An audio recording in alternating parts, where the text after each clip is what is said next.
Hopefully you grabbed something tasty to eat and are feeling refreshed for the afternoon ahead. I am thrilled to welcome today so many of the amazing partners from Sonar's ecosystem. And before we get started here, I did want to draw your attention to the comments section here. If you have any questions for our presenters, feel free to submit them as they come into your head. And following each presentation, we will hold a brief Q&A to address as many as possible. So without further ado, it's my pleasure to welcome Adam Weast from Adtran. Thank you, Rick. I'm excited to be here. Thank you to the whole Sonar crew. Excited to be a part of Broadband Integration Day.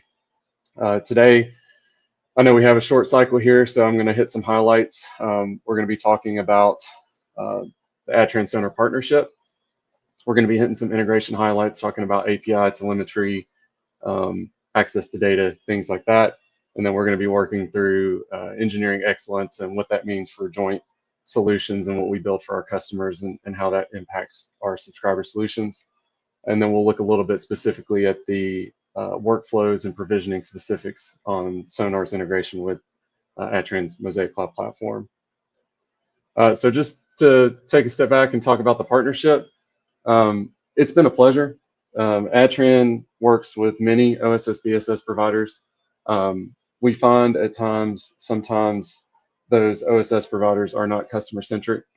They might not be thinking long term about the customer workflows and how that impacts them, whether it's provisioning, whether it's real time telemetry, whether it's getting access to the end-to-end subscriber data, or just the circuit data. Things like outage management comes up from time to time or commonly, and that plays into that partnership that we have with Sonar. What's great about Sonar is that they have prior NOC experience and broadband service provider experience on staff. So it's a breath of fresh air. We see from time to time OSS BSS providers that seem to be influenced by the excess providers of the world, thinking that they know what's best for their customers, but that can be further from the truth when it comes to the integration standpoint. So it's really nice that we were able to support each other in improving operational efficiency. So obviously from the first joint prospect to the backlog that we built together, we've been able to speak transparently about a variety of topics, whether that's API modeling, documentation and onboarding practices, even the network takeover scheme, naming schemes. I mean, thinking about a customer that deploys today with an NMS, they're not necessarily thinking about future-proofing their naming scheme and what that means when an OSS BSS provider gets involved and having to go through an audit and synchronize that data across NMS to OSS BSS, whether they're dealing with flat files, whether they're dealing with a streaming solution and being able to update inventory on the fly, things like that. That all comes into it. So again, thank you to Rick and the entire team there. So we'll talk about integration points. All right, back to the screen share. So sometimes integrations can look like this.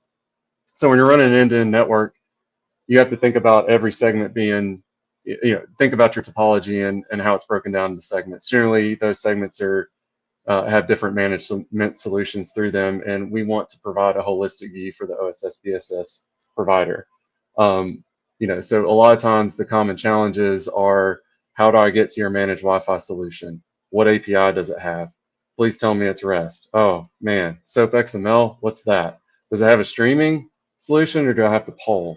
All of these things. And then we see these common occurrences where OSS BSS providers might want to go direct to the device, direct to the shelf. They want to CLI scrape tables out of the network elements and things like that. So we don't want to do that. And it was nice to find that Sonar, through our partnership, they didn't want to do that either. And so what we're doing with Sonar is we are looking at ways to utilize our Mosaic 1 API, which is a single entry point for the entire network. And this doesn't just mean Adtran only solutions. This also means mixed vendor environments as well. So utilizing the Mosaic 1 API and the visibility of all the data from subscriber to transport that we have access to. That's obviously implemented for our operational intelligence and for our outage management solution. We are also looking at ways to merge those things for our provisioning solutions as well, which is, our NMSs, and traditionally whether those are on-premise or hybrid cloud or full cloud, in ways to ensure that that can go through the Mosaic One API long term as well. And we're also looking at ways to ensure that that can be done for subscriber onboarding for the managed Wi-Fi solutions as well. But what you have today is provisioning real-time events through Sonar's platform, through Mosaic Cloud Platform, and then you've got operational intelligence in the Adtran intelligence layer coming in through the Mosaic One API and for outage management tracking. So just a quick note on engineering excellence before I go into a little bit more details on the specific integration points and workflows in Sonar. Like I said before, we've had multiple opportunities to engage on the hot topics, whether it's API definitions, rate limiting, polling versus streaming, backwards compatibility, which is a hot one. We have obviously market exposure to see bad practices where major updates to certain NMSs can completely shake the world for our service providers and the OSS BSS providers.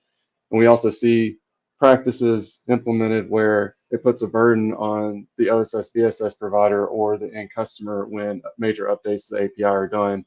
Backwards compatibility isn't maintained, and both the customer and the OSS provider have to pay the cost of ensuring that testing is done.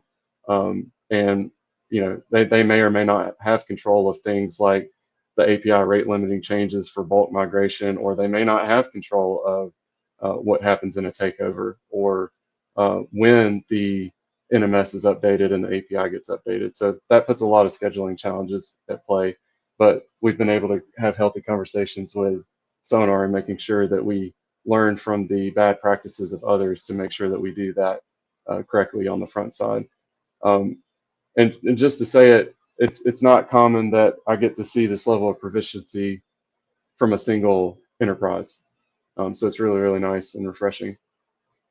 And we've also always been able to find a solution that minimizes network impact and leads to a better overall customer experience. I'll give some specific examples here. Is working through customer A and integration A with Sonar, we find that they're already very aware of what it means when you have MAC-based DHCP authenticated residential services, for example. That's the common way residential services are deployed in fiber access networks today.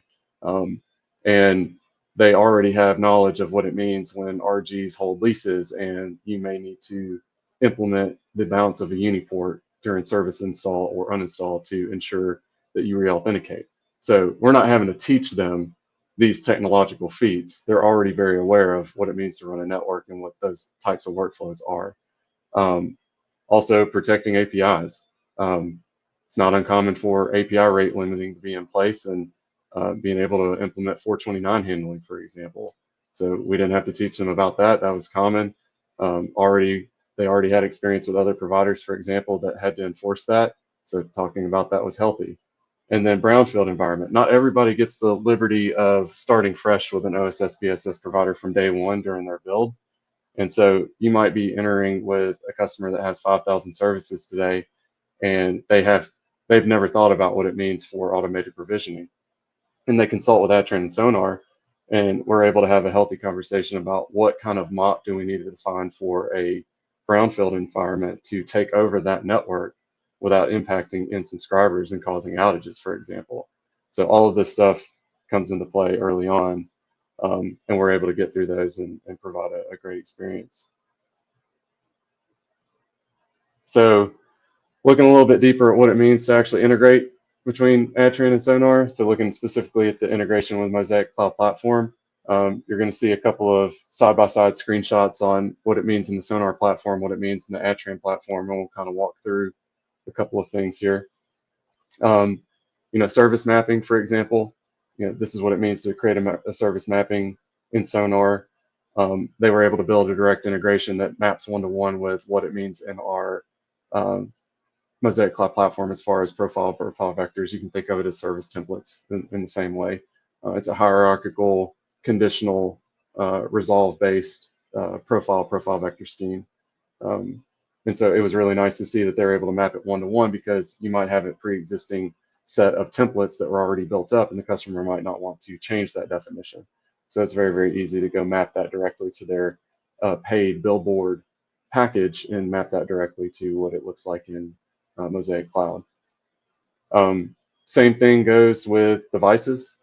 They have a healthy way to map devices, and also, when you create the integration in the OSS platform, you can disable certain features, the feature flags, and change the behavior on whether you want to implement unibounce, like what I mentioned earlier, or whether you would use the Mosaic Cloud platform to implement that for you, whether you're going to use the OSS platform for doing the suspend or the reclaim or the hard disconnect, or are you going to use the Mosaic Cloud platform, for example, to perform that function for you. So you're able to make trade-offs whenever you enable that integration in the Sonar software, and that's nice.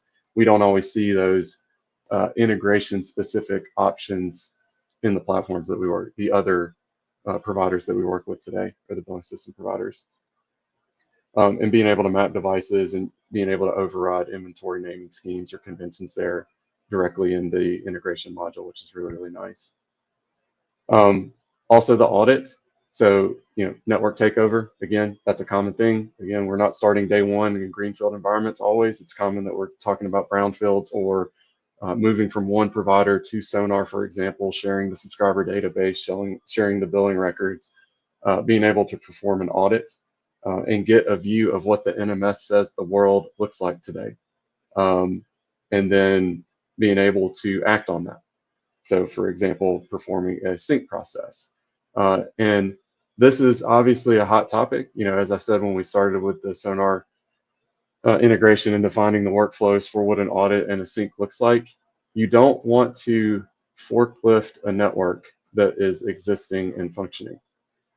So through conversations with Sonar, we've optimized this audit and sync process, and we're also being able to take advantage of, for example, in the Mosaic Cloud platform, doing mass object renames to enforce naming convention, or set up aliases so that you don't have to go rebuild inventory or rebuild services, or go through a maintenance window process where you rip and rebuild services, which is a horrible process for anyone involved, by the way, which we see commonly used in the marketplace.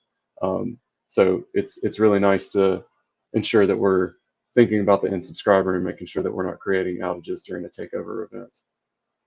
And then it gets to service provisioning. So service provisioning, the nitty-gritty details of service provisioning: what's your uni, what's your VLAN scheme, what's your S tag, what's your C tag, what's your content provider. All of those details you're able to define those conventions in the integration module, and that maps directly with what you see through the Mosaic Cloud Platform API or through the GUI as well, essentially one-to-one mapping. And a lot of these things can be generated, so you're not even having to worry about them. If you have a VLAN-based pull, or whether you're doing it into one scheme or a one-to-one tagging scheme, a lot of that stuff can be automated for you. And there's a lot of workflows to consider. It's not just turn on the integration and sit back. You've got to think about what your current operational workflows today. Are you taking advantage of ZTP? Are you auto-activating ONUs? Are you using a walled garden approach? So, all of this stuff was set up front with the Sonar team on whether you're applying a template and then changing a template. Are you putting them in a walled garden and then upgrading them later?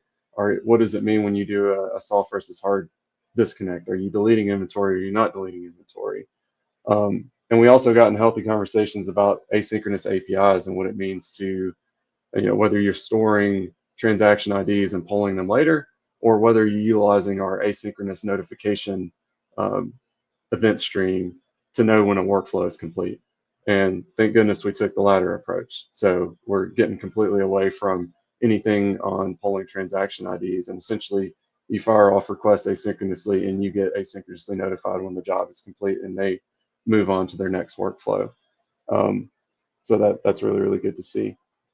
And then as far as more on that real-time integration, we were able to utilize a PUB submodel and it allows a very selective set of notifications. So, for example, a lot of times uh, you're coming from a background where you are inundated with alarms, you are overwhelmed with events. An outage is chaos, where you have two headsets on and you're trying to look at knock dashboards with floods of alarms, and you're trying to do the correlation yourself. The great part is that, as I mentioned on that Adtran Intelligence layer and what um, Sonar is going to be consuming, they are going to get updates specifically rolled up and presented to them in a package that gives them a actionable insight that says there's an outage at this location, it impacts these subscribers, here it is. Not here's 5,000 alarms, please go figure out what subscribers are impacted, group them, figure out which entity needs to be notified, and then do something about it. So it's all about the intelligence in that middle layer and providing that value to Sonar, who can push that to the CSR and the NOC teams that are using the platform. And more on being able to filter the notifications on the front side, they're able to set up subscriptions in their software that are specific to outage NOC, and they're also be able to set up workflows that are specific to service provisioning. So, for example, a new ONU arrival comes in, they're automatically notified that the new arrival is there, and they can kick off their provisioning workflow. Same thing goes for an LOS, is they're able to generate an LOS event and forward that on and use their own notification functions externally to other crews. So depending on what your use case is today and what your workflow is, Sonar's and Adtran software is flexible enough and the integration is strong enough to meet your needs and ensure that you're not having to redesign your network just to gain an integration. And so with that, I know it's a little short, but I wanted to leave a couple of minutes for any open questions or any other hot topics. That was great. Thank you so much, Adam. I don't see any questions yet. I'll keep an eye on the chat. Oh, one just came in from Jason. I'll read it out to you, Adam. So Jason asks, with this middle layer and reading out who is impacted, any chance of this being recorded historically for trending? Actually, sorry, is that in reference to the Data Connect discussion above, or is this a question for Adam? He's asking about outage start times, impacted customers, child ticket associated. I'm thinking it might be a question about. Okay, yeah, no worries. So sorry about that confusion, Adam. So I guess I have just kind of a comment. I love how you positioned your presentation to kind of pull the veil back a little bit and talk about, obviously the how comes up with integrations. What do you have on this side? What do you have on that side? How do we socket them together? But really fundamentally, what matters more is, I think, the what and the why. And like you said, there are a lot of different ways you can approach these integrations, and the mentality behind the decisions that you make and what that actually delivers to the customer, I think is really what matters at the end of the day. And working with yourself and working with your team, I think we've really landed on something that is going to be scalable and meaningful, and we're really excited to bring out to market. Agreed. So one thing I did want to mention for those that are using this, this in their network today, this is obviously for the Mosaic cloud platform, and it's not yet out in GA availability, but it's very, very close. So this has been in a closed beta. We've had a couple of customers go through the beta, and it's been a really good beta. Sometimes betas are very, kind of uneventful, and it's like, yep, that works, and then you move on. With this beta, we actually uncovered a really meaningful opportunity to revisit our initial approach and really build in a more robust, scalable way of doing one of the core functionalities, and we jumped on that opportunity. So basically, where we're at is that reworking of that one facet is currently just being confirmed with our final beta participant, and once we have cleared that hurdle, this will be out at the market. So I would say it's definitely not too early to start thinking about things. Absolutely, you can start conversations on either side with Sonar, with Adtran, to kind of start setting the table. And I really look forward to sharing a GA date pretty soon here. So I did see a question come in. The question is, what trends are you seeing, Adam, in how ISPs are thinking about service delivery? Oof, a lot. Most of it comes from automating everything. Don't have any human in the loop whatsoever, and not having to coordinate with the technicians in the home whatsoever. So automating simple functions like ensuring that the in-home RGs can be onboarded through the OSS BSS app, for example, without having to, through the API, through the Mosaic API, for example, without having to worry about the different managed Wi-Fi solution versus the NMS versus, some other OSS platform, IP allocations, all the different things, automating the full end-to-end flow, and ensuring that the technician can do their job fully without any coordination with the NOC whatsoever. And so, like I gave the example of Unimounts, that's one of the simplest cases I can think of. But we've had examples, or we've heard testimonials from customers with other solutions that literally had to coordinate timing with their NOC, with the technician being in the home, doing actions in the app at the same time, so that they could actually perform a reboot of the device. And that is a nightmare. That scenario right there is an absolute nightmare if I was trying to run a network and actually ensure that work orders could get closed on time, and I'm scaling out tens or hundreds of new accounts a day, for example. So it's really just this mentality of automating the entire service turn up from start to finish without any coordination or interaction. It's kind of the trend that I'm seeing. Yeah, that totally makes sense. I'm hearing that on my side as well, and I think we're in a good position to kind of continue to close that loop as things get deeper over time. I do see another question dropped in the chat asking about what kind of usage or performance data is made available through the integration with Sonar. So I know we are bringing in alarms, which does avail a lot of good information on the subscriber level. Obviously, any of your predefined red, yellow, green alarms can be read within Sonar's interface without having to leave. As well, you have the obviously those feeding into the actual device status. So with that, that goes one layer deeper in terms of being able to leverage that for your your incidents. If you have somebody on a rotation watching for things going up, going down, you can absolutely feed into that too. And we've put in a nice kind of swivel chair opportunity in terms of being able to open related entities in through a one-click relation. So when you have situations where you need to kind of relate records between MCP and Sonar, we've really aided with kind of helping to understand which records relate to each other, and being able to kind of jump back and forth where that is helpful. So where we sort of maybe stopped in terms of bringing fidelity of data in, it's only one click away to be able to really visit that natively within their ecosystem as well. So yeah, it says here, clarification, the question about outage reporting was for Adam, not about Data Connect. So I'll revisit that one here. That was basically saying, with this middle layer in place, any chance this is being recorded historically. So, outage start time, date, impacted customers, impacted network, child tickets associated. I can take that one. Yeah.